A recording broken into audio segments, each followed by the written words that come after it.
Gujarat ATS coast guard અને local એસઓજીની ટીમે કચ્છના દરિયામાં એક જહાજ પરથી 110 કિલો હેરોઇન ઝડપી પાડ્યું છે। એક ચોક્કસ અને ગુપ્ત ઇનપુટના આધારે ગુજરાત એટીએસ, ભારતીય કોસ્ટગાર્ડ અને સ્થાનિક એસઓજીની ટીમોએ સંયુક્ત રીતે કચ્છના દરિયામાં એક શંકાસ્પદ જહાજને આંતર્યું હતું, જેમાં સર્ચ ઓપરેશન દરમિયાન આશરે 1000 કરોડની કિંમતનું 110 કિલો જેટલું કોકેન મળી આવ્યું છે। સત્તાવાર સૂત્રો પાસેથી મળતી વિગતો અનુસાર પકડાયેલો આ નશીલા પદાર્થનો મોટો જથ્થો યુરોપના દેશમાંથી વાયા સમુદ્ર માર્ગે ભારત તરફ લાવવામાં આવી રહ્યો હતો। લોકોને વાતોમાં ભોળવી અને તેમનું એટીએમ કાર્ડ બદલીને રૂપિયા ઉપાડી લેતા 2 શખ્સને ઈસનપુર પોલીસે ઝડપી લીધા છે। આ બંને શખ્સ સામે છેલ્લા 1.5 મહિનામાં વેજલપુરમાં 4, આનંદનગરમાં 2 અને સરખેજમાં 1 મળીને કુલ 7 ફરિયાદો નોંધાઈ હતી।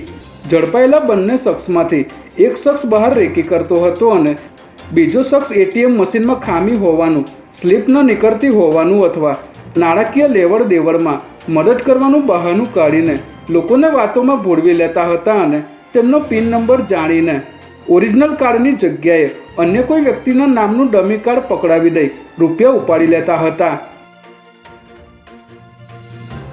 દાહોદના એપીએમસી માર્કેટ પાસે આંગળીયા પેઢીના કર્મચારી પાસેથી 1.40 કરોડની લૂંટ ચલાવી લૂંટારુઓ ફરાર થઈ ગયા હોવાની ઘટના સામે આવી છે। આંગળીયા પેઢીનો કર્મચારી ઓફિસનું કામ પતાવીને રોકડ ભરેલો થેલો લઈને વેરહાઉસ નજીકથી પસાર થઈ રહ્યો હતો। તે સમયે પહેલેથી ઘાત લગાવીને બેઠેલા 6 જેટલા હથિયારધારી લૂંટારુઓએ તેના પર હુમલો કર્યો હતો।